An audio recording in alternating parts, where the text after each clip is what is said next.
Welcome to Gyandeep academy. ठीक है, last series में एक वीडियो और उसमें बना रहे हैं हम 1 घंटे में एक सब्जेक्ट को कैसे कवर किया जाए। मैक्सिमम बच्चों का ऐसा रहता है कि डिप्लोमा का रिजल्ट खराब आता है, डिप्लोमा फार्मेसी में बहुत बच्चे फेल होते हैं। यदि इस वीडियो को आप अच्छे से सुनेंगे तो फाइनल एग्जाम में आपको बहुत ही आसानी हो जाएगी। इसका ऑडियो सुने, आपका वीडियो देखें, जिससे आपको एग्जाम में 1 घंटे के अंदर एक पूरा सब्जेक्ट कैसे कवर करते हैं वो पूरा मैं इसमें आपको सिखाऊंगा। और ये 100% आपके लिए बेनिफिशियल होगा और आपको वीडियो बहुत अच्छा लगे तो आप इसको जरूर लाइक करें, सब्सक्राइब करें, आप कमेंट्स डालें, जिससे आगे और इस टाइप के वीडियो बनाते रहे। ठीक है, जैसे हमारा कोलोजी हो गया था, सीपीएम हो गया था, बायोकेमिस्ट्री का लेक्चर सीरीज देखा, ऐसे ही सेम हमारा नेक्स्ट लेक्चर सीरीज में इसमें बना रहा हूँ, जिसमें हॉस्पिटल एंड क्लिनिकल फार्मेसी, ठीक है, डिप्लोमा फार्मेसी सेकंड ईयर का 5th नंबर का सब्जेक्ट है। 45 से 50 मिनट्स के अंदर आपको एक कंप्लीट रिवीजन मिल जाएगा, जिससे फाइनल एग्जाम में आपको बहुत आसानी होगी। ठीक है, तो चलो इसको कंटिन्यू करते हैं हम इसमें। तो फर्स्ट टॉपिक है इसमें, ठीक है, फर्स्ट टॉपिक है हॉस्पिटल फार्मेसी। देखो सब्जेक्ट का नाम क्या है, हॉस्पिटल एंड क्लिनिकल फार्मेसी। तो इस सब्जेक्ट को हम 2 पार्ट में डिवाइड कर सकते हैं। हॉस्पिटल फार्मेसी क्या होता है, तो हॉस्पिटल के अंदर जो मेडिकल स्टोर होता है जहाँ पर फार्मासिस्ट काम करता है उसको हम हॉस्पिटल फार्मासिस्ट कहते हैं। क्लिनिकल फार्मेसी क्या होता है, तो यहाँ पर जो फार्मासिस्ट होता है वो नर्सिंग स्टेशन पे चले जाता है, नर्स के साथ में रहता है और सीधे सीधे क्या करता है, पेशेंट केयर देखता है, पेशेंट को सही दवाई दे जिससे पेशेंट को ज़्यादा फायदा हो, उसको नुकसान कम हो, तो क्लिनिकल फार्मासिस्ट होता है। ठीक है, तो सब्जेक्ट को 2 पार्ट में डिवाइड करके पढ़ो। क्लिनिकल फार्मेसी अच्छे से पढ़ो तो आपको फार्माकोलॉजी में भी आसानी हो जाएगी, बहुत कुछ क्वेश्चन इसके फार्माकोलॉजी में आपको काम में आएंगे। ठीक है, तो चलो स्टार्ट करते हैं इसमें। तो फर्स्ट इसमें हॉस्पिटल फार्मेसी। हॉस्पिटल फार्मेसी के पहले आपको जाना पड़ेगा हॉस्पिटल क्या है। ठीक है, तो थोड़ा सा पहले हॉस्पिटल के बारे में समझे हम।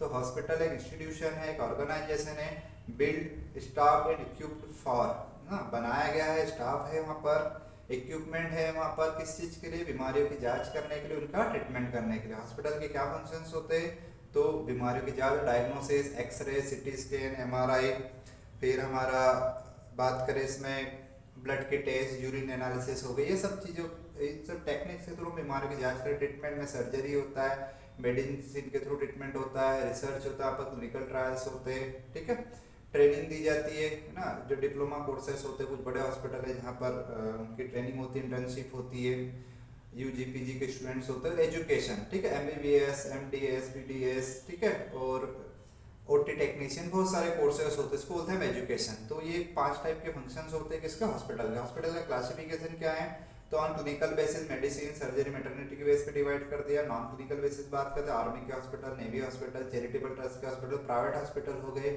साइज के हिसाब से। ठीक है, तो large, medium, very small, small small हो गए जिसमें 50 बेड से कम हॉस्पिटल होते हैं, जिसमें 1000 बेड से ज़्यादा हॉस्पिटल है, जिसमें 1000 बेड से ज़्यादा उसको लार्ज हॉस्पिटल कहते हैं। फिर कॉस्ट के बेस पे एलाइट हॉस्पिटल और बजट हॉस्पिटल। बजट हॉस्पिटल में सिविल हॉस्पिटल आ जाएंगे, जिसका पर डे का जो बेड चार्ज होता है वो अप्रॉक्सीमेट 200 रुपीज़ पर डे होता है। जबकि हम एलाइट हॉस्पिटल है जहाँ आपको टीवी, फ्रिज, सोफा सब चीज़ें मिलेगी, इक्विपमेंट बड़े होंगे वहाँ पर, तो वहाँ पर जो पर डे का जो बेड चार्ज होता है वो 4000 5000 भी हो सकता है। देन सिस्टम ऑफ मेडिसिन के बेस पे एलोपैथी, आयुर्वेदा, होम्योपैथी, यूनानी, ऐसे डिफरेंट टाइप से हमने हॉस्पिटल को डिवाइड कर दिया। फिर आता है organisational setup of hospital. Organisational setup का मतलब क्या होता है कि एक हॉस्पिटल जो होता है वो किन किन डिपार्टमेंट से मिलके बना होता है, यहाँ आप डिपार्टमेंट भी कह सकते हो। तो आप एक हॉस्पिटल के अंदर जाओ, यहाँ खड़े हो जाओ और देखो आपको हॉस्पिटल में क्या क्या दिख रहा है। सबसे पहले हॉस्पिटल के गेट पे आपको मिलेगा इमरजेंसी या कैजुअलिटी। ठीक है, इमरजेंसी कैजुअलिटी क्या है, ऐसा डिपार्टमेंट है जो इमीडिएट सर्विसेज प्रोवाइड करता है। जो हार्ट अटैक के पेशेंट हो गए, कार्डियक अरेस्ट बोल दिया, एक्सीडेंटल पेशेंट हो गए, इनको इमीडिएट सर्विसेज, उस पेशेंट का कोई भर्ती नहीं होता, कोई कंसल्टेशन का हमको एडमिशन फॉर्म अभी नहीं भरना है, सीधा उसको ट्रीटमेंट मिल जाता है, उसको तो इमरजेंसी, इसको ढूंढने की जरूरत नहीं होना चाहिए, गेट पे ही होना चाहिए। फिर आता है out patient department, OPD. OPD क्या होता है, ओपीडी में बहुत सारे छोटे छोटे चेंबर बने रहते हैं डॉक्टरों के। यहाँ पर पेशेंट आता है, डॉक्टर से कंसल्ट करता है, फिर उसको लगा तो एडमिट होगा, नहीं तो दवाई लेके घर चले जाएगा।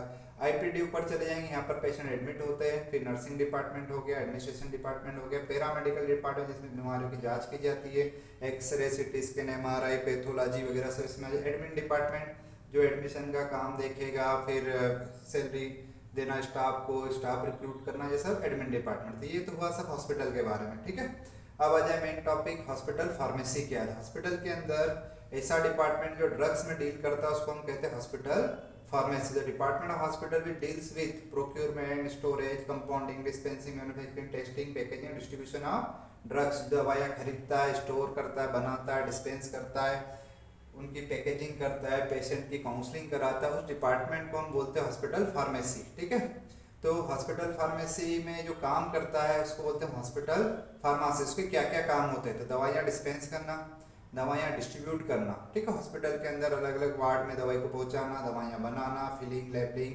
परचेज करना। ठीक है, इन्वेंट्री कंट्रोल करना, कभी भी दवाइयाँ आउट ऑफ स्टॉक नहीं हो जाए, मेंटेनेंस ऑफ रिकॉर्ड, ड्रग के बारे में इंफॉर्मेशन देना पेशेंट को, डॉक्टर को, नर्सिंग स्टाफ को, फार्मासिस्ट को, जिसको दवाई के बारे में कुछ पूछना तो वहाँ जाके पूछे। पेशेंट काउंसलिंग, दवाई देते समय पेशेंट को समझाना है कि आपको दवाई कैसे लेना है, दिन में कितनी बार लेना है, खाना है, लगाना है, पीना है, क्या करना है इसको। पार्टिसिपेट रिसर्च, किसी हॉस्पिटल में क्लिनिकल ट्रायल हो रहे हैं तो वहाँ पर रिसर्च पार्टिसिपेट करना। PTC, pharmacy and therapeutic committee के जो डिसीजन होते हैं उनको इम्प्लीमेंट करवाना। फिजिशियंस और other health professional, nursing staff वगैरह के साथ में कोऑर्डिनेशन रखना, ये सब फार्मासिस्ट के काम है, हॉस्पिटल फार्मेसी के फंक्शंस कहलाते हैं। लोकेशन कहाँ होना चाहिए? पूरी ग्राउंड फ्लोर पे होना जरूरी है, ज़्यादा से ज़्यादा फर्स्ट फ्लोर पे। हम थर्ड, सेकंड, फोर्थ फ्लोर पर नहीं रख सकते। क्यों? क्योंकि ओपीडी वाले पेशेंट होंगे वो जबरदस्ती हॉस्पिटल के अंदर घूमे फिरेंगे, इसलिए ग्राउंड फ्लोर पे होना चाहिए। मिनिमम रिक्वायरमेंट, स्पेस रिक्वायरमेंट कितनी है? तो 250 स्क्वायर मीटर मिनिमम एरिया होना चाहिए, स्क्वायर फीट मिनिमम एरिया होना चाहिए, है ना, for any size of hospital, any bedded hospital बोल दो आप। 50 बेड का मिनिमम इतना, उसके हिसाब से यदि हमारे पास 1000 बेडेड हॉस्पिटल है तो उसको और मल्टीप्लाई करते जाना, पर मिनिमम 250 स्क्वायर मीटर चाहिए। फिर उसका लेआउट की बात करें तो ओपन पैसेज होता है, एडमिनिस्ट्रेटिव सेक्शन हो गया, डिस्पेंसिंग सेक्शन हो जहाँ से दवाई डिस्पेंस की जाएगी, बीच में पहले मैन्युफैक्चरिंग सेक्शन जहाँ पर दवाई बनाई जाती है, एसेप्टिक सेक्शन जहाँ स्टेरल प्रोडक्ट बनाए जाते हैं, रॉ मटेरियल यहाँ रखना, स्टोर्स हो गया, फिनिश प्रोडक्ट हो गया, तो इसका लेआउट होता है। एक अच्छा लेआउट होना जरूरी क्यों है? तो प्रॉपर एंट्रेंस हो, जो नई दवाइयाँ हमने बुलाई है वो पीछे से आ जाए, यहाँ पर सेल में फ्लक्चुएशन नहीं हो, एक प्रॉपर अपीयरेंस बना रहे, कस्टमर हमारे दुकान के अंदर, फार्मेसी के अंदर बेवजह नहीं जाए। ठीक है, सेलिंग एक्सपेंसेस कम हो, कस्टमर सेटिस्फेक्शन बढ़े, इसलिए एक लेआउट में फार्मेसी होना जरूरी है। अब बात करें qualification and experience required for hospital pharmacist. ठीक है, तो मिनिमम क्वालिफिकेशन क्या होना चाहिए? जो हेड है, देखो एक बड़ा हॉस्पिटल फार्मेसी है, 1000 बेडेड का हॉस्पिटल है तो बहुत बड़ा मेडिकल स्टोर होगा वहाँ पर। ठीक है, तो बहुत सारे फार्मासिस्ट होंगे, तो जो हेड होगा वो एमफार्म हो, फार्माकोलॉजी ज़्यादा अच्छा है, मैन्युफैक्चरिंग केमिस्ट जो दवाई बनाएगा। अभी के टाइम पे रेडीमेड मेडिसिन मिलती है, पर पुराने समय पे क्या होता, दवाई वही बनती थी, उसके हिसाब से यदि हम बात करें तो बनाने वाला रिस्पॉन्सिबिलिटी का काम है, एमफार्म होना चाहिए, clinical pharmacist master in pharmacology हो, क्यूसी इंचार्ज हो, एमफार्म होना चाहिए। ठीक है, और जो असिस्टेंट हो गए, डिस्पेंसिंग का काम, परचेस का काम देखेंगे, वो बीफार्म डिफार्म चलेंगे। ठीक है, अब बात करें हम नंबर ऑफ फार्मासिस्ट कितने होना चाहिए। ठीक है, तो वो डिपेंड करता है कि हॉस्पिटल कितना बेड का है। ठीक है, बेड साइज के हिसाब से, तो 50, 100, 200, 300, 500, 3, 5, 8, 10, 15, तो 50 बेड का हॉस्पिटल तो मिनिमम 3 फार्मासिस्ट होना चाहिए। 100 बेड का है तो 5 फार्मासिस्ट, 200 बेड का 8, 10 और 15, तो इसको थोड़ा सा रट्टा मारना पड़ेगा, 50, 100, 200, 300, 500, 3, 5, 8, 10, 15। अब जो काम करता है फार्मासिस्ट को क्या क्या चीज़ें आना चाहिए? तो सबसे पहले बात करें टेक्निकल एबिलिटी या मैन्युफैक्चरिंग एबिलिटी, दवाई बनाते आए, एडमिनिस्ट्रेटिव एबिलिटी, हमारे साथ में जो फार्मासिस्ट जो नीचे वाले काम कर रहे हैं उनसे काम कराते आना चाहिए इसको, इन्वेंट्री कंट्रोल करते आना चाहिए, फिर रिसर्च वगैरह हो रहा है तो उसको ट्रायल में पार्टिसिपेट करते आना चाहिए, लोगों को ट्रेनिंग देते आना चाहिए, टीचिंग प्रोग्राम, ये सारे मतलब दवाई बनाते आए, डिस्पेंस करते आए, ठीक है, रिकॉर्ड मेंटेन करते हैं, परचेस करते हैं, सब सारे काम आना चाहिए, इसको बोलते हैं एबिलिटी। ठीक है, FIP क्या है? FIP इंटरनेशनल फार्मास्यूटिकल फेडरेशन बोलते हैं, एक ऑर्गेनाइजेशन है या बोलते हैं हम प्रोफेशनल फार्मासिस्ट का एक ऐसा ऑर्गेनाइजेशन जिसमें अलग अलग कंट्रीज के फार्मासिस्ट आपस में वर्ल्ड वाइड क्या होता है जुड़े रहते हैं और आपस में नॉलेज शेयर करते हैं, जिससे क्या हो कि हम पूरे वर्ल्ड में एक अच्छा फार्मास्यूटिकल सर्विस, एक pharmaceutical care patient care provide कर पाए, उसको हम FIP कहते हैं। तो इन्होंने कुछ गाइडलाइन दे रहे कि दवाई प्रोक्योरमेंट की क्या गाइडलाइन होना चाहिए, प्रिस्क्राइब करने के क्या तरीके होना चाहिए, कैसे हम डिलीवर करें, एडमिनिस्ट्रेशन के क्या तरीके। इसमें स्टूडेंट एक्सचेंज प्रोग्राम चलता है, टीचर एक्सचेंज प्रोग्राम करते हैं, जिसमें अलग अलग कंट्रीज में जाकर या वहाँ जैसे मान लो विदेश में कोई चीज़ अच्छी हो रही है तो उसकी चीज़ें हम सीखे, हमसे वो लोग सीखे, तो इसको FIP कहते हैं। देन आता है एक नाब। नाब आप जानते हो, बहुत सारे हॉस्पिटल में आप जाके देखा होगा, वो बोलते हैं नाब एक्रेडिटेड हॉस्पिटल। तो नाब क्या एक एक्रेडिटेशन है, कोई हॉस्पिटल जो हाई क्वालिटी सिंबल की बात करे या फिर बहुत अच्छा पेशेंट केयर सर्विसेज प्रोवाइड करते तो नाव अप्रूव्ड हो जाते हैं। तो नाव एक्रीडेशन होते हैं गवर्नमेंट की कुछ गाइडलाइंस, उसके हिसाब से थी वहाँ पर जो क्वालिफाइड पर्सन है, मतलब डॉक्टर है, नर्सिंग स्टाफ है, वो भी पूरे है, इक्विपमेंट भी पूरे है, वहाँ पर प्रोसेस प्रोटोकॉल पूरा है, जो पेशेंट होते हैं उनका फीडबैक भी बराबर दिखाया जाता है, सबमिट किया जाता है, तो वो फिर हॉस्पिटल यदि उस क्राइटेरिया पे फुलफिल हो कर रहा है तो वो नाव एक्रेडिटेड हो जाता है। नाव एक्रेडिटेड हॉस्पिटल है मतलब बहुत अच्छा हॉस्पिटल होगा, अच्छी पेशेंट केयर सर्विसेज दी जा रही है, वहाँ पर डॉक्टर अच्छे क्वालिफाइड सफिशिएंट स्टाफ है, वहाँ की पॉलिसी बहुत अच्छी है, तो इसको नाव कहते हैं। अब नाव से क्या फायदा होगा, तो to setting up standard for the patient safety and quality of health care system. यदि कोई हॉस्पिटल नाव एक्रेडिटेड है तो बहुत अच्छा हॉस्पिटल है, वहाँ पर अच्छा पेशेंट केयर होता है, पेशेंट को ज़्यादा से ज़्यादा बेनिफिट्स मिलेंगे, हेल्थ आउटकम बनेंगे, मोर्टिलिटी कम होगी, ठीक है, पेशेंट रिकवरी बहुत अच्छी होगी, बीमारियों की रिकवरी। तो ये नाव एक्रेडिटेड है। इससे हॉस्पिटल को क्या फायदा है, तो हॉस्पिटल नाव एक्रेडिटेड है तो वो अपनी गलतियों को पता करता है, उसमें जो एक्रेडिटेशन में जाते हैं तो कहाँ कुछ कमियां है उसको ठीक करता है, ठीक है। और जो स्टेक होल्डर्स होते हैं, जो जिसने हॉस्पिटल खोला है, जो काम कर रहे हैं, पेशेंट हो गए, इन सबको बेनिफिट मिलता है कि क्वालिटी सर्विस दी जा रही है तो सबको फायदा होगा उसमें। इसको बोलते हैं नाप एक्रेडिटेशन। जीपीपी क्या है, गुड फार्मेसी प्रैक्टिसेस। एक हॉस्पिटल फार्मेसी में काम करने का एक प्रॉपर सेट ऑफ प्रिंसिपल्स या प्रोटोकॉल्स है, यदि हम वो चीज़ें फुलफिल करेंगे, उनको फॉलो करेंगे तो हम एक सेफ और इफेक्टिव ड्रग दे पाएंगे पेशेंट को। इसको हम जीपीपी कहते हैं, set of principle standard for supplying and detailing of safe and effective drug to the patient. तो अच्छी सर्विस दे पाना, अच्छी सर्विस देने के लिए हमारे पास कुछ मिनिमम क्राइटेरिया है, यदि वो क्राइटेरिया हमने फुलफिल किए तो सुबह से शाम तक क्वालिटी मेडिसिन, अच्छी सर्विस, ठीक है, अच्छी काउंसलिंग करवा पाएंगे। तो मिनिमम रिक्वायरमेंट क्या होता है, पहले तो स्ट्रक्चर गाइडलाइन, पहले तो फैसिलिटी, एक प्रॉपर एरिया होना चाहिए, छोटी सी दुकानों की तो गड़बड़ है, एरिया सफिशिएंट हो, वहाँ पर number of pharmacist, 1000 bedded hospital तो फार्मासिस्ट भी प्रॉपर होना चाहिए, क्वालिफाइड फार्मासिस्ट होना चाहिए, ट्रेन फार्मासिस्ट होना चाहिए, और एक सिस्टम प्रॉपर बना हो कि इस तरह से हमको काम करना है। फिर प्रोसेस गाइडलाइन, दवाइयाँ खरीदने का भाई सही वेंडर या सही सप्लायर से दवाई खरीदे, फिर जब दवाई खत्म हो गई है तो हमको टाइम पर बराबर दवाई बुला लेना चाहिए, कभी आउट ऑफ स्टॉक नहीं होना चाहिए, एक्सपायर भी नहीं होना चाहिए, ठीक है। फिर आता है प्रिस्क्रिप्शन हैंडलिंग, प्रिस्क्रिप्शन जो है उसको अच्छे से चेक करें, पढ़े, उसमें कोई गलती है तो हम रिटर्न कर दे, डॉक्टर से कंसल्ट करें, डिस्पेंसिंग में नाम पूछ के दवाई दे, पेशेंट की बराबर काउंसलिंग कराए, ठीक है, जल्दबाजी नहीं करें वहाँ पर। तो जितनी भी एक्टिविटी है उस सब के लिए प्रॉपर प्रोटोकॉल या प्रॉपर गाइडलाइन है, यदि हम वो फॉलो करेंगे तो बहुत अच्छी सर्विस प्रोवाइड कर पाएंगे, उसको बोलते हैं हम जीपीपी। पीटीसी पे बहुत क्वेश्चन आते हैं एग्जाम में। Pharmacy and therapeutic committee, pharmacy and therapeutic committee क्या है, तो ये एक रिकमेंडिंग बॉडी है या बड़े बड़े लोगों की, है ना, बड़े डॉक्टर हो गए, फार्मासिस्ट हो गए, इन लोगों की कमेटी है। वो कमेटी क्या करती है, हॉस्पिटल के अंदर रूल्स रेगुलेशन बनाती है, हॉस्पिटल के अंदर दवाइयाँ बराबर देने का एक अच्छी फार्मास्यूटिकल सर्विस प्रोवाइड करने का काम करते हैं। तो पीटीसी है क्या, तो PTC evaluate, educate and advice medical staff, जो वहाँ पर काम कर रहे हैं तो उनको ट्रेनिंग देना, उनको एडवाइस देना, उनको पढ़ाना लिखाना, जिससे हम अच्छी सर्विस दे पाए। किसके मैटर में, तो ड्रग रिलेटेड जो भी एक्टिविटी हो रही उस मैटर में एडवाइस देती है उनको, ठीक है। तो पीटीसी के मेन ऑब्जेक्ट ये एडवाइस देती है, वे किसी डॉक्टर को, नर्स को, फार्मासिस्ट को कोई दवाई के बारे में समझ में नहीं, उनको एडवाइस देना, आपको ऐसा करना चाहिए। उनको एजुकेट करना, रिफ्रेशर प्रोग्राम, ट्रेनिंग प्रोग्राम, कुछ स्टाफ रिक्रूट किया तो उनको अच्छे से पॉलिसीज वगैरह के बारे में समझाना, पढ़ाना लिखाना, ड्रग को कैसे यूज करें, कोई एडवर्स ड्रग रिएक्शन हो गया तो उसको मॉनिटर करना, उसको रिपोर्ट करना, रिव्यू करना, जिससे इससे आगे प्रॉब्लम नहीं हो। पीटीसी के अंदर कितने टाइप के मेंबर है, एग्जाम में इस तरह से हमको लिखना है ना, कंपोजिशन ऑफ पीटीसी, ठीक है। तो पहला आता है वहाँ पर फिजिशियन, मतलब डॉक्टर होते हैं, तो कम से कम 3 फिजिशियंस होना चाहिए, एक फार्मासिस्ट होना चाहिए, एक नर्सिंग स्टाफ और एक हॉस्पिटल एडमिनिस्ट्रेटर, ठीक है। तो यहाँ पर आपको लिखना है फिजिशियंस, फार्मासिस्ट, नर्सिंग स्टाफ और एडमिन डिपार्टमेंट, मिनिमम इतने ज़्यादा हो सकते हैं, ठीक है। जो पीटीसी का हेड होगा वो डॉक्टर होगा और जो फार्मासिस्ट होता है वो सेक्रेटरी होता है। अब ये इसकी जरूरत क्यों पड़ी इस कमेटी की, तो ये setting up moral, legal and ethical guideline for the hospital policy, hospital के लिए क्या सही है, क्या करना चाहिए, क्या नहीं करना चाहिए, इस टाइप की पूरी गाइडलाइन बनाती है, एडवाइस देती है, मेडिकल स्टाफ को उनको एजुकेट करती है, फिर प्रोसीजर बनाते हैं कि दवाई को डिस्ट्रीब्यूट करने का क्या तरीका होगा हमारे हॉस्पिटल में। अलग अलग हॉस्पिटल अलग अलग है, इंडिविजुअल प्रिस्क्रिप्शन ऑर्डर सिस्टम है, कहीं per unit dose dispensing system है, कहीं पर कंप्लीट फ्लोर स्टॉक सिस्टम है, डिसाइड करती है। रिव्यू द एडीआर, कोई एडवर्स रिएक्शन हो रहा है तो उसको रिव्यू करना, ड्रग रिलेटेड पॉलिसीज बनाना, ठीक है, कंट्रोल या नार्कोटिक मेडिसिन को कैसे डिस्पेंस करने उसके लिए रूल्स रेगुलेशन बनाना, हॉस्पिटल फार्मूलरी बनाना, जो हॉस्पिटल में मेडिसिन यूज होती है उसकी एक ड्रग लिस्ट पूरी वो बनाने का काम, उसका रिवीजन करने का काम, एक्सपायरी मेडिसिन को डिस्पोज कैसे करेंगे, इन सब के लिए गाइडलाइन बनाने का काम पीटीसी कर दो। पीटीसी के ऑब्जेक्टिव, पीटीसी का कंपोजिशन, पीटीसी के फंक्शन, 100% हर एग्जाम में इस पे क्वेश्चन आएगा ही आएगा आपको, ठीक है। फिर आता है हॉस्पिटल फार्मूलरी। हॉस्पिटल फार्मूलरी क्या है? ड्रग लिस्ट है, ठीक है। इसमें दवाइयों की जानकारी होती है।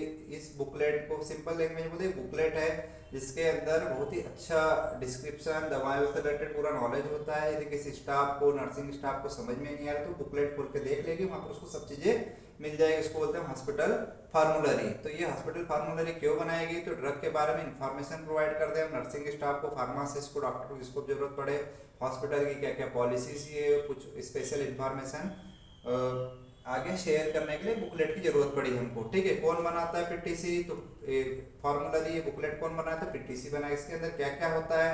तो शुरुआत में टाइटल पेज होंगे, फिर पीटीसी का कंपोजिशन लिखा है, तो उसका चेयरमैन कौन, हेड कौन, क्या चीजें होती है, टेबल ऑफ कंटेंट कौन से पेज पे क्या क्या मिलेगा, उसमें अपेंडिक्स होगा, हॉस्पिटल की पॉलिसीज वगैरह लिखी रहती है। लिस्ट ऑफ एब्रीवेशन है, मतलब शॉर्ट फॉर्म के, उनका फुल फॉर्म के मीनिंग क्या है। फिर basic information of each drug, जो ड्रग हॉस्पिटल में यूज हो रही है उसकी इफिकेसी, उसकी सेफ्टी, उसकी interaction, adverse drug reaction, pharmacokinetic, ADME वगैरह। फिर एडीआर रिपोर्ट करने का क्या तरीका, एडीआर को कैसे प्रिवेंट करें, बच्चों को डोज देने के लिए उसमें डोज कैलकुलेशन के फार्मूले, मेट्रिक यूनिट 1 ग्राम कितने मिलीग्राम होता है, 1 ml कितना, टी स्पून कितना, टेबल स्पून कितना। तो ये सब चीजें उसके अंदर दी रहती है, जिससे नर्स को, फार्मासिस्ट को, डॉक्टर को थोड़ी सी आसानी हो जाती है। देखो इसे समझ में नहीं आ रहा है तो ऐसे। अब जैसे पीटीसी पढ़ा, ऐसा एक और कमेटी, उसको आईसीसी बोलते हैं, infection control committee. Infection control committee क्या होता है? ये हॉस्पिटल के अंदर कोई जो नोजोकोमिकल इन्फेक्शन होता है, नोजोकोमिकल इन्फेक्शन का मतलब क्या होता है कि हम हॉस्पिटल गए और हॉस्पिटल में मान लो हार्ट का ट्रीटमेंट कराने गए, पेशेंट को हार्ट की प्रॉब्लम थी और उसको कुछ दिन के बाद निमोनिया हो गया, टीबी हो गया, कोई इन्फेक्शन हो गया, उसको नोजोकोमिकल इन्फेक्शन बोलते हैं, हॉस्पिटल एक्वायर्ड इन्फेक्शन। ये क्यों हुए? क्योंकि हॉस्पिटल में साफ सफाई नहीं थी, डिसइंफेक्शन प्रॉपर नहीं था।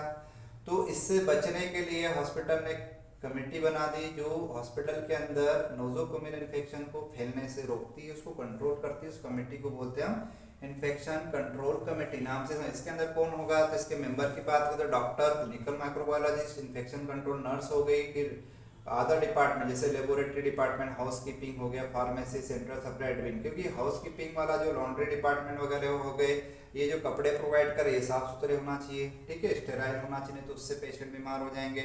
फूड जो सप्लाई कर रहा है वो हाइजीनिक फूड दे, नहीं तो वहां से लोग बीमार हो जाएंगे।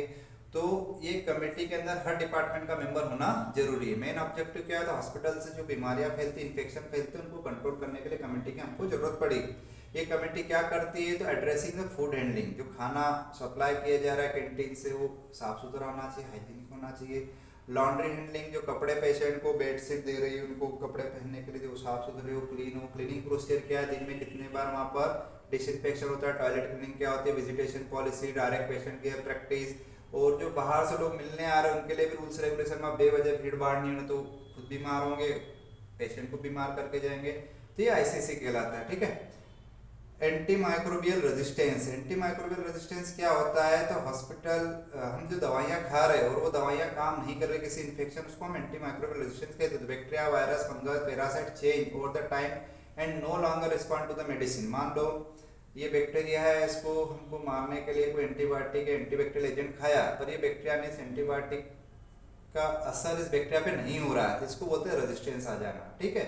ऐसे वायरस में भी हो सकता है, ऐसे फंजाई में भी हो सकता है। तो जो भी एंटी माइक्रोबियल ड्रग किसी माइक्रोब को डिस्ट्रॉय करने के लिए, उसकी ग्रोथ को रोकने के लिए दी जा रही है, वो ड्रग बराबर काम नहीं कर रही है, उसको हम एंटी माइक्रोबियल रेजिस्टेंस कहते हैं। तो बैक्टीरिया अपने आप को कैसे बचा लेता है? तो उसके कुछ मैकेनिज्म होते हैं, जैसे कुछ बैक्टीरिया होते हैं जो ड्रग को अंदर लेना ही बंद कर देते हैं, अंदर नहीं ले पा रहे, मान लो किसी रिसेप्टर जाके जुड़ी, जब अंदर जाएगी नहीं तो किसी रिसेप्टर पे नहीं जुड़ेगी, तो कुछ इनटेक अपटेक को रोक देते हैं। कुछ होते हैं जो अपने टारगेट को ही मॉडिफाई कर लेते हैं, जहाँ ड्रग जाके जुड़ना है वो मॉडिफाई कर लिया तो रिसेप्टर या टारगेट मॉडिफाई होगा तो ड्रग अपना असर नहीं दिखा पाएगी। कुछ होते हैं जैसे बीटा लैक्टमेज एंजाइम प्रोड्यूस करके ड्रग को ही डिग्रेड कर देंगे, ठीक है, जैसे पेनिसिलिन, सेफलोस्पोरिन को डिग्रेड किया जाता है। फिर इफ्लक्स सिस्टम, कुछ बैक्टीरिया माइक्रोब ऐसे होते हैं जो ड्रग को क्या करते हैं, बाहर का रास्ता दिखा देते हैं। तो ये कुछ मैकेनिज्म है जिसके थ्रू माइक्रोब्स अपने आप में रेजिस्ट हो जाते हैं, ड्रग से अपने आप को बचा लेते हैं। तो यदि हमको एंटी माइक्रोब रेजिस्टेंस को रोकना है, आज के टाइम की बहुत बड़ी समस्या हो गई कि एंटीबायोटिक खाते पर असर ही नहीं करती। क्यों नहीं करती, उसके कुछ कारण थे, लोग पूरा डोज नहीं लेते, इसके कारण ऐसा हो जाता है। बेवजह एंटीबायोटिक ले रहे, फिर drug resistant microbe direct community में ट्रांसमिट होने लगे। तो हमको इससे बचने के लिए क्या करना चाहिए, फार्मासिस्ट ने क्या करना चाहिए, तो फार्मासिस्ट लोगों को एडवाइस देना चाहिए कि आपको सही एंटीबायोटिक खाना, जो आपको प्रिस्क्राइब की गई है, आपको बेवजह एंटीबायोटिक नहीं लेना है, खुद मेडिकल स्टोर से लेके नहीं आना है। कोई भी डोज हमको स्किप नहीं करना है कि दिन में 3 बार आपको लिखी तो आप 2 ही बार खा रहे हो, 5 दिन के लिए लिखी तो 3 ही बार खाया, पूरा कोर्स खाना चाहिए। ठीक है, लोग क्या कहते हैं आधा कोर्स खा के छोड़ दे, सिम्टोमेटिक छोड़ दे तो रेजिस्टेंट डेवलप हो सकता है। फिर कुछ डेफिनेशन है, हाई रिस्क मेडिसिन क्या होती है, ऐसी दवाइयाँ जिनको हम इनअप्रोप्रिएट तरीके से खाएंगे तो हमको बहुत नुकसान हो सकता है, इवन डेथ भी हो सकती है, उनको हाई रिस्क मेडिसिन कहते हैं। तो बीपी शुगर की दवाइयाँ हो गई, इंसुलिन हो गया, अमाइनोग्लाइकोल स्ट्रेप्टोमाइसिन वगैरह हो गए, नार्कोटिक्स हो गए, कैंसर की दवाइयाँ हो गई, ब्लड पतला करने की दवाई, ये सब हाई रिस्क मेडिसिन है। यदि आप कम खाओगे तो फायदा ही नहीं होगा, थोड़ा ज्यादा तो भी नुकसान है। नहीं खा रहे हो, ब्लड पतला नहीं हुआ तो ब्लॉकेज की दिक्कत हो सकती है, ज्यादा खा लिया तो भी दिक्कत। जैसा जिनका नेरो थेरापेटिक इंडेक्स मतलब मिनिमम इफेक्टिव कंसंट्रेशन और मैक्सिमम सेफ कंसंट्रेशन के बीच में रेंज बहुत कम है, तो कम खाओगे तो असर ही नहीं करेगी, ज्यादा खा लोगे तो नुकसान देगी, तो उसको हाई रिस्क में। इमरजेंसी मेडिसिन उनको बोलते हैं जो हमारी फार्मेसी में होना चाहिए, हॉस्पिटल में होना ही जरूरी है, इनके बिना हॉस्पिटल में काम नहीं चलेगा, पेशेंट को नुकसान हो सकता है।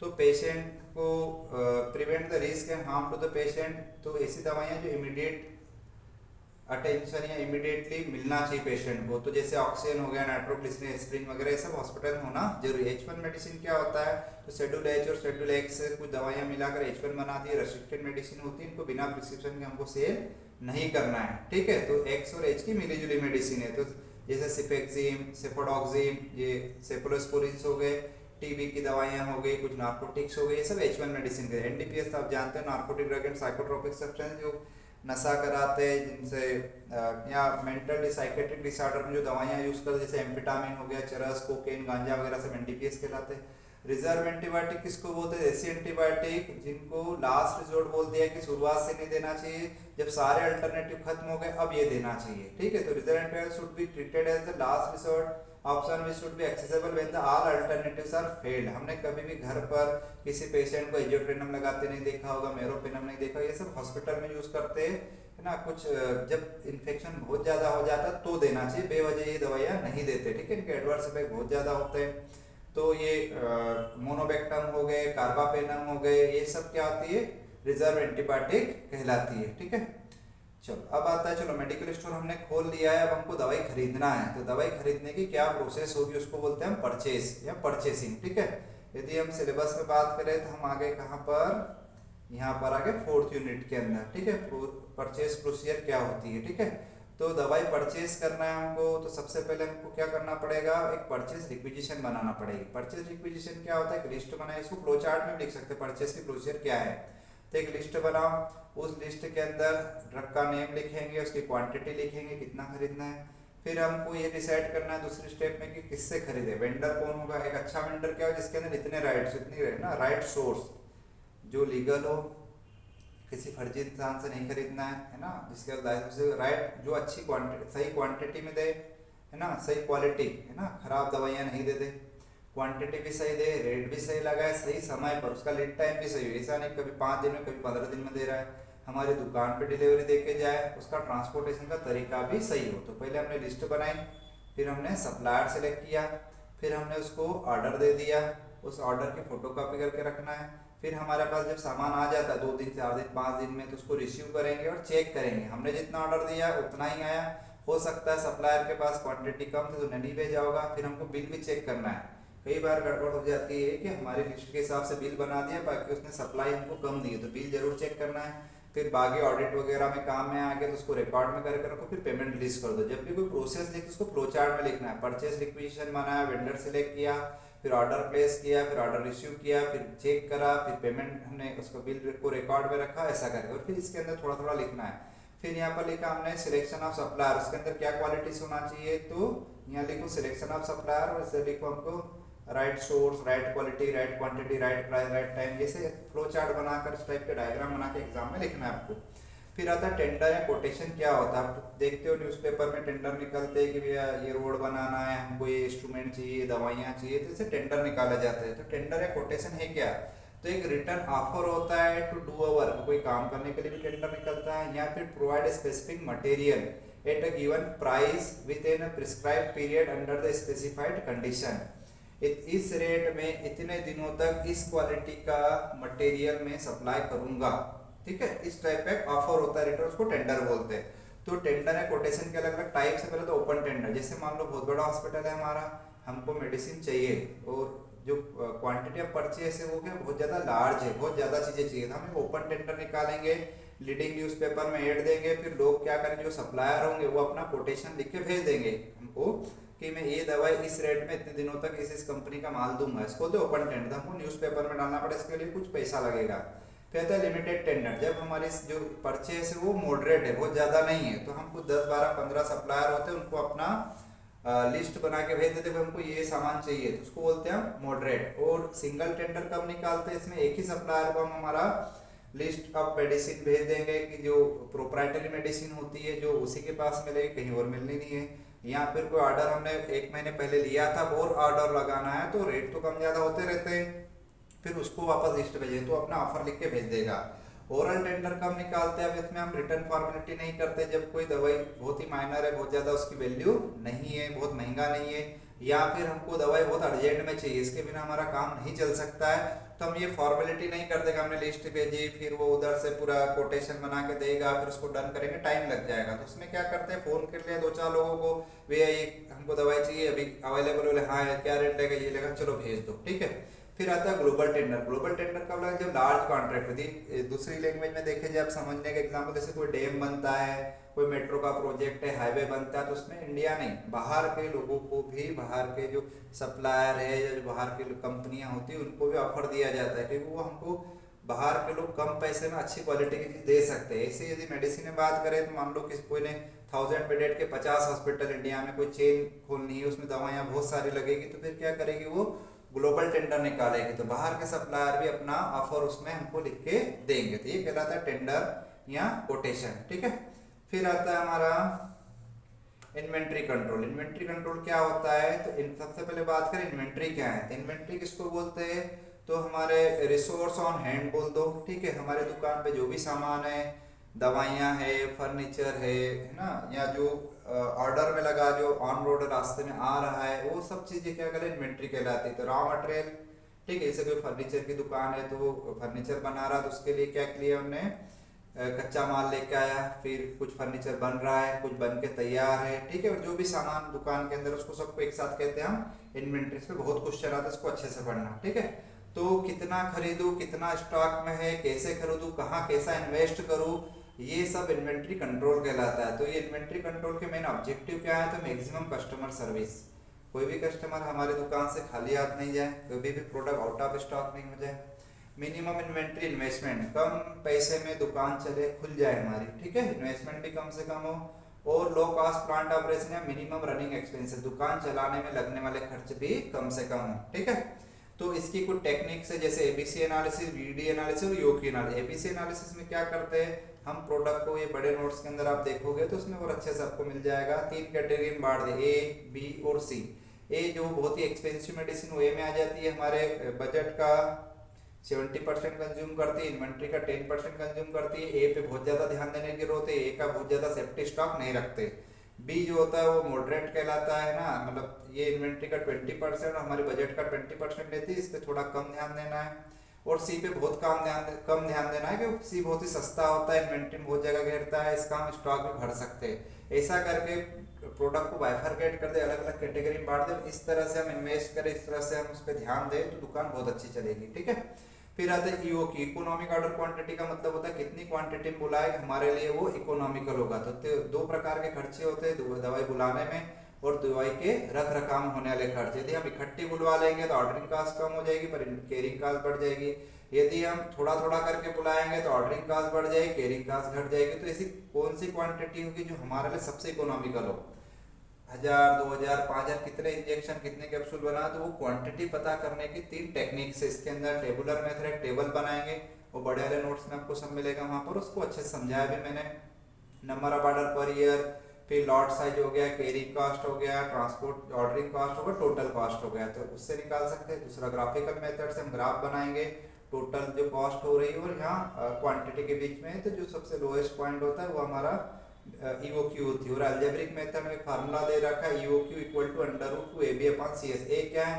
Annual consumption. फॉर एग्जांपल साल भर में हम 1000 यूनिट बेचते हैं। बी हो गया बाइंग कास्ट पर यूनिट, एक बार बुलाने पर 1 यूनिट पे कितना खर्च होता है। फिर हो गया हमारा कॉस्ट पर यूनिट, एक मटेरियल, एक बॉटल, एक इंजेक्शन कितने रुपए का है और उसको रख रखाव पे कितना रुपए खर्च होता है। इसको कैलकुलेट करने पर यदि हमारा आंसर आ रहा है 500, तो 500 यूनिट बुलाना सबसे इकोनॉमिकल है। यदि आप 200 करके बुलाओगे तो भी आपको ज्यादा नुकसान होगा। यदि आप 2000 इकट्ठी बुला लोगे तो भी नुकसान होगा। तो 500 EOQ कहलाते हैं। तो EOQ निकालने के 3 तरीके हैं। फिर आता है VD, वाइटल, एसेंशियल और डिजायरेबल। ठीक है, ये ABC जैसा ही है। ABC में हम उसकी कॉस्ट के मनी वैल्यू के हिसाब से प्रोडक्ट को डिवाइड करते हैं। यहाँ पर पेशेंट को कितनी जरूरत है उसके हिसाब से, वो सस्ती चीज भी हो सकती है, महंगी भी हो सकती है। तो वाइटल ड्रग वो होती है जो हमारे लिए बहुत जरूरी होती है, हॉस्पिटल में होना ही चाहिए, तो उसका 10%, एसेंशियल का 40%, डिजायरेबल हो तो ठीक है। तो वाइटल कभी भी खत्म नहीं होना चाहिए। ठीक है, इसका स्टॉक हमको मेंटेन करके रखना। एसेंशियल एक आध दिन के लिए खत्म हो जाएगा तो चलेगा, डिजायरेबल एक आध हफ्ते तक भी खत्म हो जाएगा तो भी चलेगा, पेशेंट के लिए बहुत ज्यादा जरूरी नहीं होती। ठीक है, फिर स्टोरेज कंडीशन की बात है तो कोल्ड कंडीशन में हम वैक्सीन, एंटीबायोटिक वगैरह रखे जाते हैं, तो 2 से 8 डिग्री को कोल्ड कंडीशन बोलते हैं। कूल मतलब 8 से 15, इसमें भी कुछ एंटीबायोटिक रहे। रूम टेम्परेचर मतलब 20 से 25 degree centigrade. Cold chain maintain करना है हमको, तो कोल्ड चेन मेंटेन क्या कहलाता है? जहाँ दवाइयाँ बनती है ना, कुछ एंटीबायोटिक हो, वैक्सीन प्रोडक्शन हो गया, तो वहां पर भी हमको कोल्ड कंडीशन मेंटेन करना। फिर उसके सप्लाई में भी कोल्ड कंडीशन मेंटेन करना पड़ता है और स्टॉक में भी कोल्ड कंडीशन मेंटेन करना है। तो cold chain system is a temperature control facility for manufacturing, warehousing and distributing of medicine under the cold condition. तो उसके लिए क्या है, तो रेफ्रिजरेटर आते हैं बड़े बड़े। फिर आइसलैंड रेफ्रिजरेटर हो गए, लाइट बंद भी हो जाए तो भी टेम्परेचर मेंटेन करके रखेंगे। और वॉक इन कोल्ड रूम होते हैं जहाँ दवाई बनती है। First in first order. FIFO क्या होता है? तो FIFO दवाइयों को स्टोर करने का एक तरीका होता है। जैसे कोई वेयर हाउस में दवाइयाँ रखी है तो इसका FIFO यदि हम अप्लाई करें तो जो दवाई पहले स्टॉक में आई थी वो वापस पहले ही निकलेगी।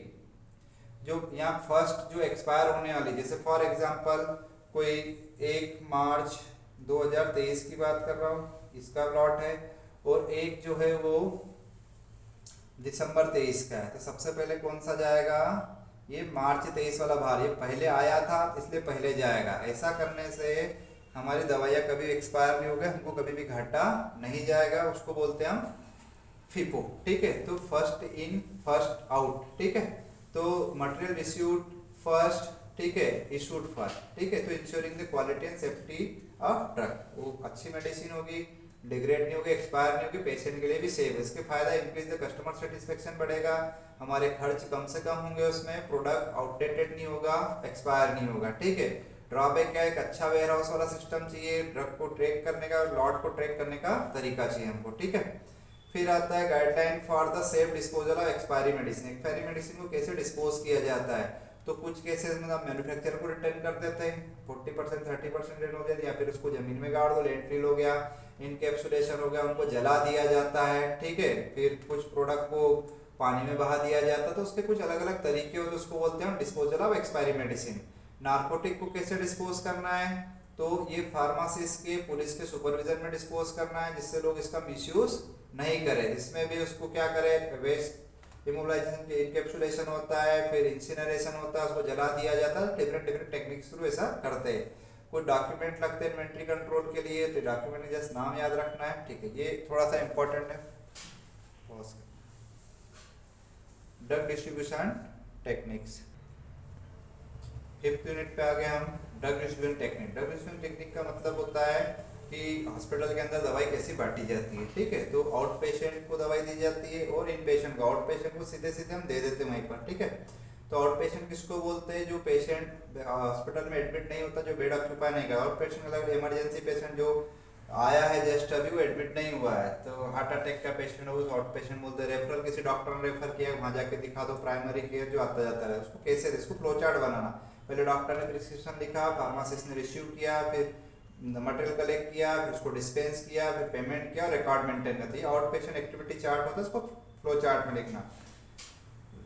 अब बात करें इन पेशेंट को दवाई कैसे दी जाती है। इन पेशेंट को दवाई देने के 3 तरह इंडिविजुअल प्रिस्क्रिप्शन ऑर्डर्स। इसमें क्या होता है कि जो मेडिकल स्टोर है, हॉस्पिटल फार्मेसी एक ही है, यहाँ से पूरी दवाई ऊपर जाएगी। इसको तो इन पेशेंट प्रिस्क्रिप्शन ऑर्डर्स 5 दिन का इकट्ठा लिया, लिख दिया डॉक्टर ने। पेशेंट का टेंडर या तो नीचे से खरीद के लाए या बाहर से भी ला सकते हैं। फायदे क्या है? सारी दवाइयाँ नीचे से आ रही तो गलतियाँ कम होगी। फार्मासिस्ट, डॉक्टर, नर्स के बीच में प्रॉपर कोऑर्डिनेशन, उसकी इंफॉर्मेशन सबके पास इंटरेक्शन बना रहता है। और हॉस्पिटल में एक ही मेडिकल स्टोर है तो इन्वेंट्री कितनी बचा है, कितना खत्म हो गया, पूरा स्टॉक पता है। ड्रॉबैक क्या है कि दवाई देर से मिलेगी, 10th फ्लोर पे जाने में टाइम लगता है और कॉस्ट थोड़ा पेशेंट को बढ़ जाता है। 2 दिन बाद दवाई चेंज कर दे तो फिर उसको पैसे पूरे लग जाते हैं। जबकि एक होता है complete floor stock system. Complete floor में क्या करते हैं, जो जहाँ नर्स बैठती है उस नर्सिंग स्टेशन पर सारी दवाइयाँ वहीं रख देते हैं। हर फ्लोर पे एक मेडिकल स्टोर है, ठीक है। तो drugs are stored in nurse. अब इसके फायदे क्या, नुकसान क्या है? ड्रग रेडिली अवेलेबल है, रिटर्न के चांसेस मिनिमम हो गए, ठीक है। डिसएडवांटेज क्या है? एरर के चांसेस बढ़ेंगे क्योंकि नर्स दे रही है वहाँ पर, नर्स के भरोसे मेडिकल स्टोर छोड़ दिया है। फिर हर फ्लोर पर स्टॉक मेंटेन करना, इन्वेंट्री बढ़ गया, ड्रग डिग्रेड होने के चांसेस बढ़ जाएंगे, नर्स के ऊपर वर्कलोड बढ़ गया, ड्रग का मिसयूज करेगी, पेशेंट केयर घट जाएगा।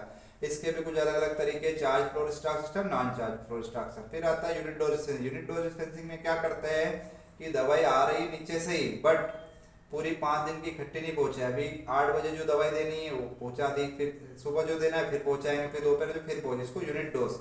फॉर एग्जाम्पल 2 कैप्सूल है ना, 2 इंजेक्शन और 2 टैबलेट, ये यूनिट डोज कहलाता है, ठीक है। तो इसके फायदे क्या है? दवाइयाँ नीचे से आती है, एरर कम से कम, इन्वेंट्री नीचे से आ रहा पूरा तो इन्वेंट्री कम लग रहा है हमको, क्लियर कंट्रोल रहता है, वर्क नर्स के ऊपर वर्कलोड कम है। ड्रॉबैक क्या है कि हमको 1000 बेड का हॉस्पिटल है तो फिर मेडिकल स्टोर बहुत बड़ा चाहिए क्योंकि सबका यूनिट डोज बना के रखना है। फार्मासी ज्यादा लगेंगे, हैंडलिंग चार्जेस बढ़ जाएंगे। तो ये इस पे क्वेश्चन आता है, इसको ध्यान से पढ़ना। नार्कोटिक मेडिसिन क्या होती है? तो जो मार्फिन, हेरोइन वगैरह जो एनडीपीएस कहलाते हैं, इनकी प्रोसीजर क्या होता है डिस्पेंसिंग के? तो पूरा जो रहता है वो चीफ फार्मासिस्ट के अंडर में रहता है। जो मेन फार्मासिस्ट होता है, हेड होता है, वो खरीदेगा, वो स्टॉक मेंटेन करेगा। फिर जब रिलीज करना है, बेड साइड पहुंचाना है तो रिलायबल पर्सन के थ्रू पहुंचाया जाता है, ठीक है। उसकी सेल परचेस का पूरा रिकॉर्ड रखना हमको, ठीक है। इनकॉम्पेटिबिलिटी क्या होता है? थोड़ा सा सुटिक्स रिलेटेड टॉपिक है। 2 दवाई आपस में मिलाते हैं तो मिलाने पर कुछ ऐसी चीज बन जाती है जिसका ड्रग की सेफ्टी एफिकेसी अफेक्ट होती है, उसको इनकॉम्पेटिबिलिटी बोलते हैं। 3 प्रकार की, फिजिकल, केमिकल और थेरापेटिक। फिजिकल इनकॉम्पेटिबिलिटी में कुछ फिजिकल प्रॉब्लम होती है, जैसे ऑयल और वाटर आपस में नहीं मिलते, इमिसिबिलिटी, पानी ड्रग पानी में डिफ्यूज नहीं हो रहा, उसको इंडिफ्यूजिबिलिटी।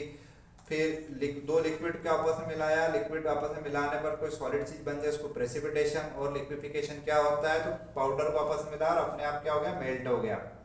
तो इस केस में हमको एड्सॉर्बेंट डालना पड़ता है, यहाँ पर धीरे धीरे मिक्स करना है, यहाँ पर सस्पेंडिंग एजेंट लगेंगे और यहाँ पर इमल्सिफाइंग एजेंट डालकर इस प्रॉब्लम को हटा सकते हैं। थेरापेटिक का मतलब होता है कि डॉक्टर ने जिस इंटेंशन से दवाई लिखी थी उससे ज्यादा या उससे कम असर होना थेरापेटिक इनकॉम्पेटिबिलिटी कहता है। हो सकता है डॉक्टर से डोज गलती से ज्यादा लिखे, से कोडिन फास्फेट बहुत ज्यादा लिख दिया है, फिर डोसेज फॉर्म ही गलत दे दिया, ड्रग का नाम लिखने में गड़बड़, प्रेडनिसोन है प्रेडनिसोलोन, कॉन्ट्राइंडिकेट जो नहीं देना थी वो दे डाल दे, टेट्रासाइक्लिन प्रोडेम्पनिक कॉज द प्रेगनेंसी प्रॉब्लम हो, सिनर्जिस्टिक ड्रग हो तो डोज कम करो, एंटागोनिस्टिक ड्रग दे दी, ड्रग इंटरेक्शन हो गया। केमिकल में कुछ केमिकल रिएक्शन हो जाते हैं। टोटल पेरेंटल न्यूट्रिशन क्या कहलाता है? तो जब किसी पेशेंट को कोई प्रॉब्लम है गैस्ट्रोइंटेस्टाइनल ट्रैक्ट में और डॉक्टर ने बोला कि अब तेरे को 15 दिन, 1 महीने, 2 महीने ओरल कुछ भी नहीं लेना है, तो उसको फिर हम इंट्रावेनस क्या करते हैं, सारा न्यूट्रिशन दिया जाता है, उसको बोलते हैं टोटल पेरेंटल न्यूट्रिशन। तो इसके अंदर क्या क्या होता है? तो फैटी एसिड्स होते हैं, डेक्सट्रोज मतलब ग्लूकोज होता है, amino acid, vitamin, electrolyte, sodium, potassium वगैरह हो गया, मिनरल और ट्रेस एलिमेंट दिए जाते हैं जिससे उसकी न्यूट्रिशन रिक्वायरमेंट फुलफिल हो जाए। ड्रॉबैक क्या है? इन्फेक्शन की चांसेस हो सकते हैं, ब्लड क्लॉट हो सकता है, पेट काम करना ही बंद कर दे आते हैं, इसको जीआई ट्रोफी बोलते हैं, ग्लूकोज बढ़ भी सकता है, घट भी सकता है, फ्लूइड ओवरलोड हो सकते हैं। स्टेराइल प्रोडक्ट क्या होता है? थोड़ा सुटिक्स का टॉपिक चल रहा है अभी है ना, एससीपी पढ़ रहा है, इसमें कुछ सुटिक्स स्टेराइल प्रोडक्ट होते हैं, इसमें माइक्रोब्स नहीं होते।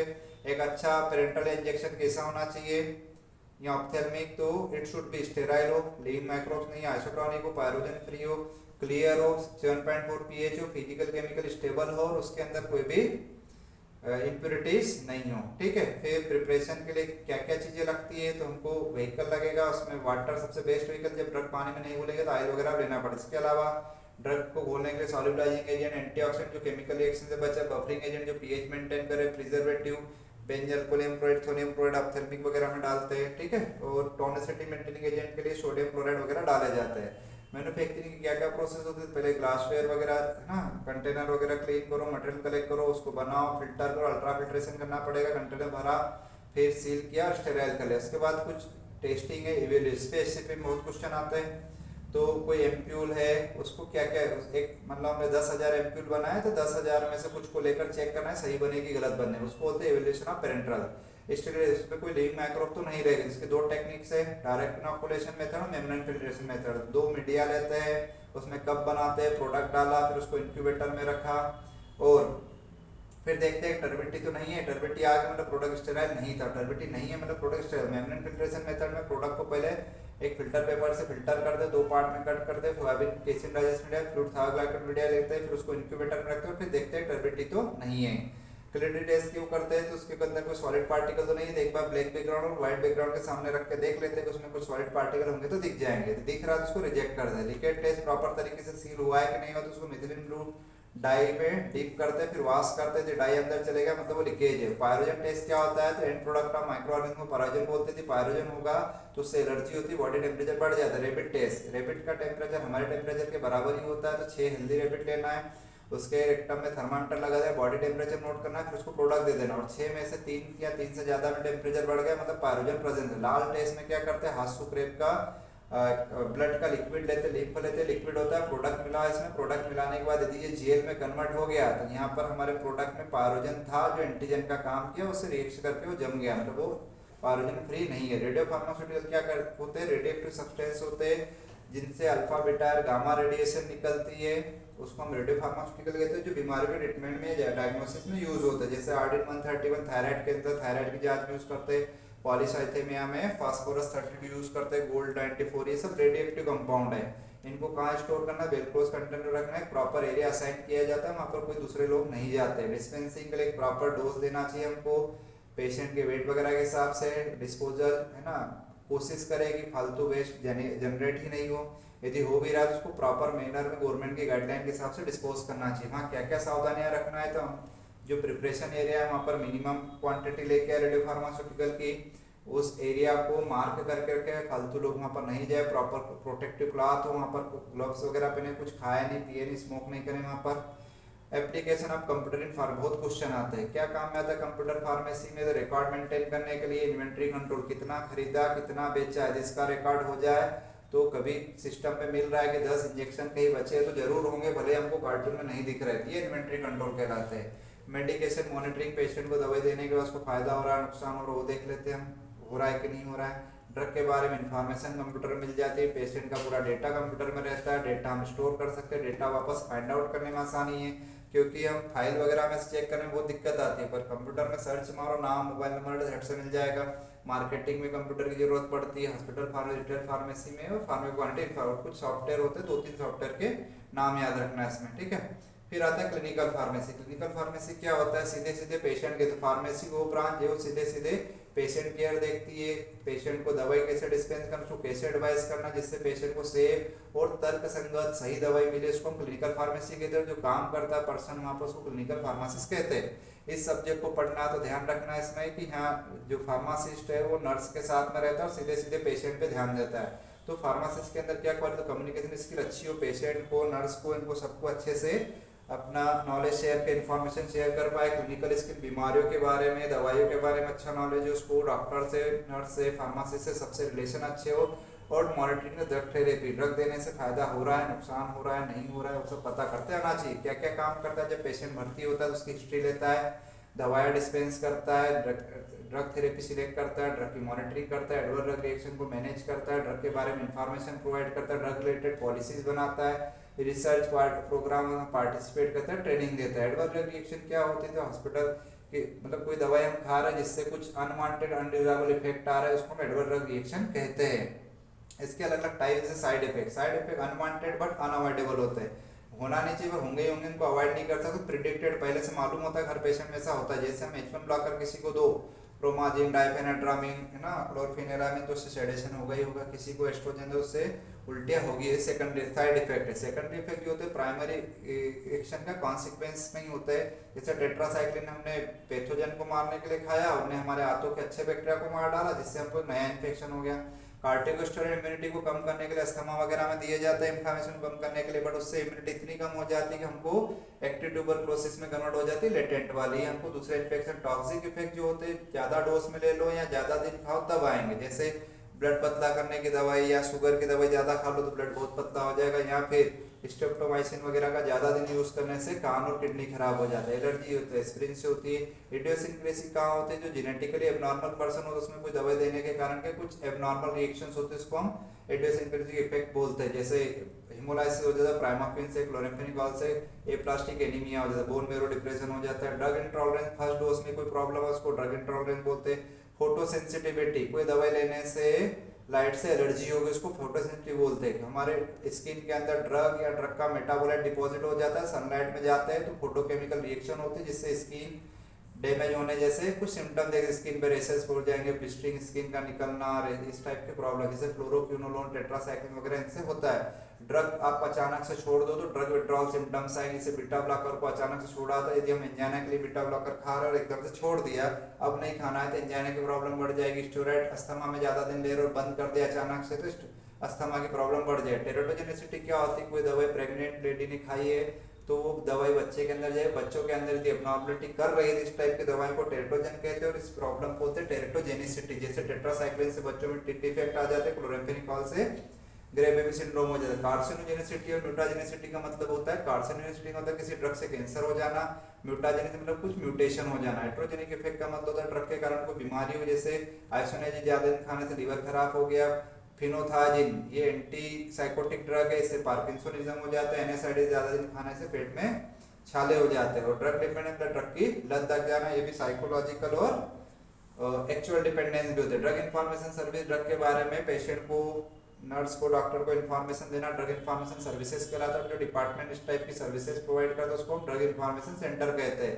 रिटर्न में ओरल या टेलीफोन पे, मेल पे सर्विस प्रोवाइड कर सकता है। जो फार्मासिस्ट यहाँ पर बैठते हैं ये इन्फॉर्मेशन कहाँ से लेके आते हैं, तो प्राइमरी, सेकेंडरी, टर्सरी और अलग अलग टाइप के सोर्स होते हैं।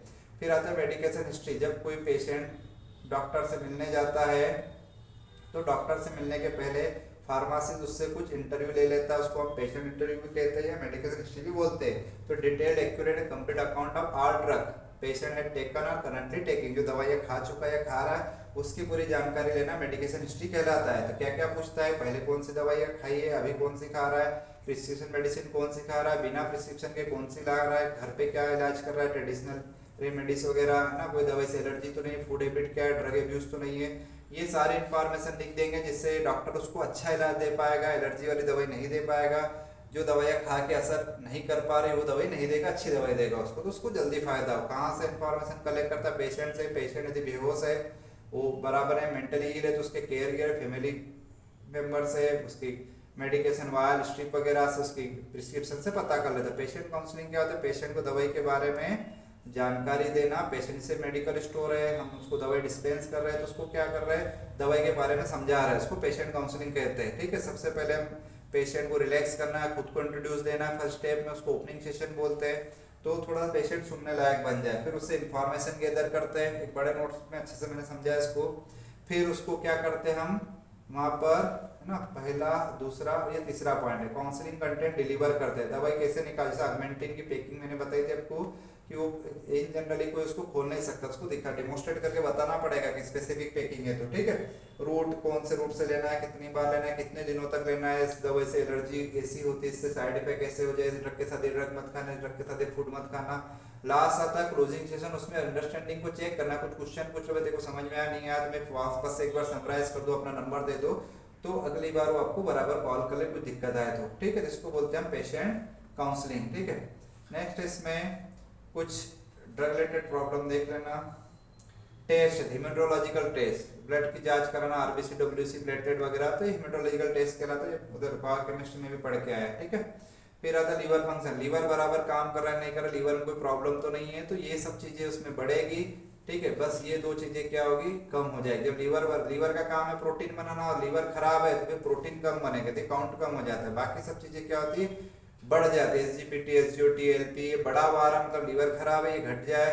अल्ब्यूमिन तो मतलब लीवर खराब है। ठीक है, किडनी फंक्शन टेस्ट, आरएफटी बोलते हैं इसको, रीनल फंक्शन टेस्ट। यदि किडनी में कुछ प्रॉब्लम है तो क्लियरेटिन में इन्यूलिन देते हैं और उसकी ग्लोमेरुलर फिल्ट्रेशन चेक करते हैं। ब्लड के अंदर किडनी का काम है क्रिएटिनिन को बाहर निकालना, और किडनी खराब है तो ब्लड के अंदर क्रिएटिनिन क्या हो जाएगा, बढ़ जाएगा, यूरिया बढ़ जाएगा। थायराइड में टीएसएच और T4 T3 चेक करवा लेते हैं, थायराइड ज्यादा काम कर रही है कम काम कर रही है। हार्ट की कौन कौन सी टेस्ट करवाते हैं, तो लिपिड पैनल, लिपिड प्रोफाइल कर भाई, कोलेस्ट्रॉल बढ़ा रहा है तो ब्लॉकेज के प्रॉब्लम हो सकते हैं। ठीक है, तो एलडीएल बढ़े तो चलेगा, एचडीएल बढ़े चलेगा, एलडीएल नहीं बढ़ना चाहिए। ठीक है, इसके अलावा एक्सरे, इको है ना, ईसीजी से पता करते हैं। इको थोड़ी और बड़ी जांच में फिर कोई ब्लॉकेज वगैरह तो नहीं है तो उसके लिए क्या करवाते हैं, फिर एंजियोग्राफी वगैरह करा, सीटी स्कैन, एमआरआई वगैरह कर दे। इलेक्ट्रोलाइट पैनल क्या होता है, तो जो हार्ट के पेशेंट है उनके लिए, जिनको डायरेटिक चल रहे हैं तो उनमें सोडियम पोटेशियम डॉक्टर करवाता है। दिन में गड़बड़ हो गई तो कार्डियक और सीएनएस वाली प्रॉब्लम हो सकती है, तो सोडियम का लेवल 135 से 145 होना चाहिए, पोटेशियम 3.6 से 5.5 के बीच में होना चाहिए। किससे कम या ज्यादा हो रहा है तो कुछ सीरियस प्रॉब्लम हो सकती है। फिर आता है इलेक्ट्रोलाइट बीमारी, आता है हाइपो मतलब कम, हाइपर मतलब ज्यादा। सोडियम का सिंबल क्या होता है, Na। हाइपोनेट्रीमिया, हाइपर, पोटेशियम का होता है K, तो हाइपोकैलेमिया, हाइपरकैलेमिया, और कैल्शियम को तो सी है तो हाइपोकैल्शियम, हाइपरकैल्शियम है। लंग्स की भी कुछ अलग अलग जांच होती है। फिर आता है पॉइजन। पॉइजन कोई ऐसा सब्सटेंस जो कहीं ना कहीं हमारे टिश्यू को डैमेज करेगा, यहाँ पे जिससे हमारी डेथ हो जाए उसको पॉइजन कहते हैं। पॉइजनिंग दो प्रकार के, इंटेंशनल और अनइंटेंशनल। इंटेंशनली मतलब लोग सुसाइड करने के लिए जानबूझ के पॉइजन ले लेते हैं। अनइंटेंशनली हो सकता है कभी किसी को गैस पॉइजनिंग हो गई, कुछ खाने पीने में आ गया, उसको अनइंटेंशनल बोलते, गलती से हो गया है। क्या प्रॉब्लम्स आएगी, तो हार्ट रेट, ब्रीदिंग रेट कम हो जाना, मसल क्रैम्प होना, उल्टियाँ होना, डायरिया होना, हार्ट रेट का बढ़ना है घटना, डिपेंड करता है पॉइजन कौन सा है। प्यूपिल का डायलेट हो जाना, contract. General treatment of poisoning क्या कहलाता है, तो सबसे पहले क्या करो, इसको भी फ्लो चार्ट में लिख सकते हैं आप कि मान लो यहाँ पर किसी को पॉइजनिंग हुई तो सबसे पहले उसको ऐसे रिमूव करो। हो सकता है गैस पॉइजनिंग हो रही है तो पेशेंट को और पॉइजन हो और आपको भी दिक्कत आएगी, तो सबसे पहले वहां से हटाओ, फिर उसको उल्टिया कराओ, फिर गैस्ट्रिक स्टोमक वाशिंग, उसके स्टोमक के अंदर कैथेटर के थ्रू कुछ लिक्विड भरा, फिर उसको वापस बाहर निकाला।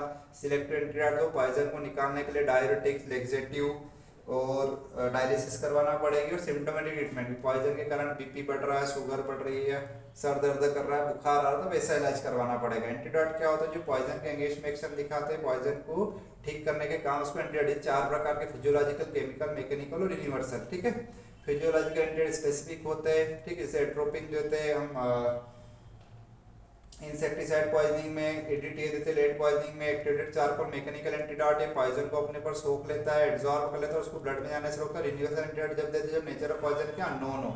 कुछ स्पेसिफिक एक दो एंटीडोट के नाम याद रखना जो आपको इजी लग जाए। ठीक है, पॉइजन के बारे में इंफॉर्मेशन, पॉइजन इंफॉर्मेशन सेंटर का फार्माकोविजिलेंस क्या है, तो एडीआर के बारे में पढ़ना, समझना, उसको डिटेक्ट करना, उसका असेसमेंट करना, रिपोर्ट करना, फार्माकोविजिलेंस कहलाता है। इससे क्या फायदा होगा कि लोगों को सेफ और एफिकेशियस दवाई मिल पाए, तो पब्लिक हेल्थ इंप्रूव होगी, पेशेंट केयर बढ़ेगा, सेफ्टी बढ़ेगी, असेसमेंट बेनिफिट्स होंगे ना, हार्मनेस वगैरह इफेक्ट, कोई दवाई कितनी फायदा कर रही है, कितना नुकसान कर रही है, कितना असरदार, उसका असेसमेंट करने के लिए हमको फार्माकोविजिलेंस की जरूरत पड़ती है। ठीक है, मेडिकेशन एरर मतलब ड्रग देने से कुछ नुकसान होना या दवाइयाँ डिस्पेंस करने में गड़बड़ होना, या एरर प्रिस्क्रिप्शन भी लिख सकते हैं। तो प्रिस्क्राइबिंग एरर में डॉक्टर ने नाम गलत लिख दिया, प्रॉपर नहीं लिखा। लासा एरर जिनके नाम मिलते जुलते होते हैं, डोज गलत लिख दिया, टाइम गलत लिख दिया, डोसेज फॉर्म गलत लिख दिया, रूट गलत लिख दिया, कंप्लायंस एरर, हमने बराबर टाइम से खाया नहीं, इसको हम मेडिकेशन एरर कहते हैं। ठीक है, फिर आता है इसमें लासा ड्रग क्या होती है। लासा ड्रग किसको बोलते हैं, जिनका नाम मिलता जुलता होता है, जिनका प्रोनाउंसिएशन एक जैसा होता है, सिमिलर साउंडिंग या सिमिलर नेम, उसको हम लासा ड्रग बोलते हैं। और इसमें गड़बड़ हो जाए, जैसे प्रेडनिसोन, प्रेडनिसोलोन, यदि किसी ने इस तरह से डॉक्टर ने लिख दिया तब इसका सोन भी होता है, सोलोन भी, तो गड़बड़ हो जाती है। एफेड्रिन, एपिनेफ्रिन हो गई, तो ये कुछ एग्जांपल है, जैसे अल्मैक्स हो गया, अल्मैक्स में अल्बेंडाजोल होता है और अल्मोक्स में अमोक्सिसिलिन है। अब क्या लिखा है डॉक्टर ने, यदि ढंग से नहीं दिख रहा है वहां पर, तो दोनों का काम अलग है। अल्बेंडाजोल जो है एंथेल्मेटिक्स और ये एंटीबैक्टीरियल है, तो गलत दवाई चली जाएगी। ठीक है, तो उसको हम सही चीज लिखना चाहिए वहां पर। ठीक है, तो ये लासा के एग्जांपल है। How to prevent LASA drug, तो वहां पर यूनिक ब्रांड नेम लिखे, फिजिशियंस प्रिस्क्रिप्शन के समय बिल्कुल क्लियर लिखे, शॉर्ट फॉर्म यूज नहीं करे, एब्रिविएशन यूज नहीं करे, और जेनरिक नेम लिखे तो ज्यादा अच्छा है। टॉन वन लेटरिंग का मतलब होता है कि बड़े लेटर लिखना, अपर केस का यूज करना, जिसमें जो लोग जिन रख के नाम मिलते जुलते उनको डिफरेंशिएट करने के लिए हमको कैपिटलाइज करें, जैसे एसिटाजोलामाइड, हेक्साजोलामाइड, ठीक है, एसिटोहेक्सामाइड, तो हेक्सामाइड जोलामाइड को हाईलाइट कर दिया, कैपिटल लिख दिया। प्रेडनिसोन और प्रेडनिसोलोन में सोन और लोन को कैपिटल, विनक्रिस्टिन ब्लास्टिन में इनको डिफरेंशिएट करने के लिए कैपिटल लेटर का यूज करना। ड्रग इंटरेक्शन क्या होता है, दो ड्रग साथ में लेने से एक ड्रग दूसरे ड्रग के रिस्पांस को क्या कर दे, मॉडिफाई कर दे, उसको बोलते हैं हम ड्रग इंटरेक्शन, ठीक है। तो दो ड्रग साथ लेने पर एक ड्रग दूसरे ड्रग के इफेक्ट को बदल, दो प्रकार के फार्माकोकाइनेटिक, डायनेटिक। काइनेटिक में क्या होता है, ड्रग उसके एडीएमई में बदलाव कर देते हैं। डायनामिक में क्या होता है, उसका सीधा सीधा असर चेंज होता है। जैसे फॉर एग्जांपल एब्जॉर्प्शन, एक ड्रग दूसरे के एब्जॉर्ब बढ़ा भी से, जैसे एंटासिड और एस्पिरिन को साथ में दो तो एस्पिरिन क्या होता है, आयोनाइज हो जाता है, एस्पिरिन का एब्जॉर्प्शन कम हो जाता है, क्योंकि एंटासिड बेसिक नेचर के होते हैं। एंटासिड टेट्रासाइक्लिन साथ में, टेट्रासाइक्लिन जो होता है एंटासिड में अंदर एल्यूमिनियम, कैल्शियम, मैग्नीशियम के साथ में चिलेट बना ले, उसका एब्जॉर्प्शन कम हो जाता है। डिस्प्लेसमेंट, फिनाइलब्यूटाजोन क्या होता है, प्रोटीन बाइंडिंग को डिस्प्लेस करते हैं वारफेरिन के। जैसे फॉर एग्जांपल हमने ये वारफेरिन खाया, वारफेरिन ये प्रोटीन बॉन्डेड था, कुछ फ्री था, फ्री असर दिखा रहा, अब यहाँ इससे फिनाइलब्यूटाजोन जाके जुड़ गया, ये वारफेरिन भी फ्री हो गया, तो वारफेरिन की एक्टिविटी बढ़ गई, तो हमको ब्लीडिंग की प्रॉब्लम हो सकती है। मेटाबॉलिज्म, जैसे वारफेरिन आराम से टूट रहा था, इसको कोई एंजाइम तोड़ रहे थे, ये फिनोबार्बिटोन साथ में खा लिया, इनने इसके असर को बढ़ा दिया एंजाइम पे, तो वारफेरिन जल्दी टूट के खत्म हुआ, इंटरनल क्लोट के प्रॉब्लम हो सके। एलिमिनेशन क्या होता है, तो प्रोपेनिसाइड जो होता है पेनिसिलिन के एलिमिनेशन को कम कर देते, पेनिसिलिन ज्यादा असर दिखाती, फायदा करेगी। देखो ड्रग इंटरेक्शन जरूरी नहीं कि फायदा करे या नुकसान करे, यदि जानकारी में दी है तो फायदा भी करेगी, बिना जानकारी तो नुकसान देगी।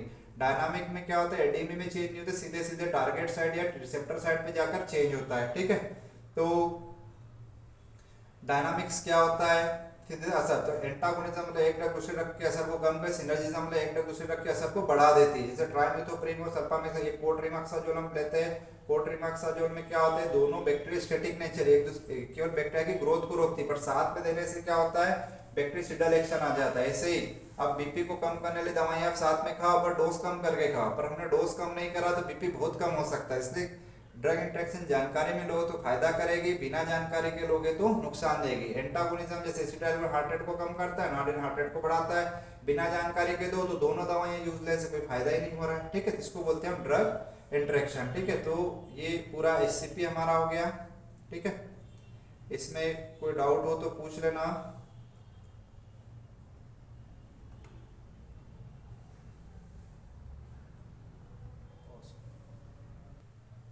तो एससीपी इस लेक्चर में हमारा 1 घंटे के लेक्चर, आप इसको ऑडियो घर पे सुनना, आपको बराबर बेनिफिट होगा, एक बार ध्यान से सुनना उसको।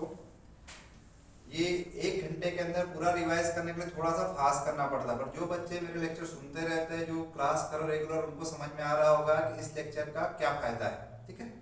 आप बड़े नोट्स से है ना, और जो डिटेल वीडियो उनको थोड़ा अच्छे से पढ़ना, और फिर इस 1 घंटे के वीडियो को देखना, आपका पूरा रिवीजन होगा, प्रॉपर आपके दिमाग में फ्रेम बन जाएगी। एग्जाम में जैसे आप गए, आपको क्या लिखना, किस टॉपिक में क्या क्या वर्ड्स मैंने बताया तो उनको कैसे लिखना है, आपको पूरा रिवाइज हो जाएगा, ठीक है।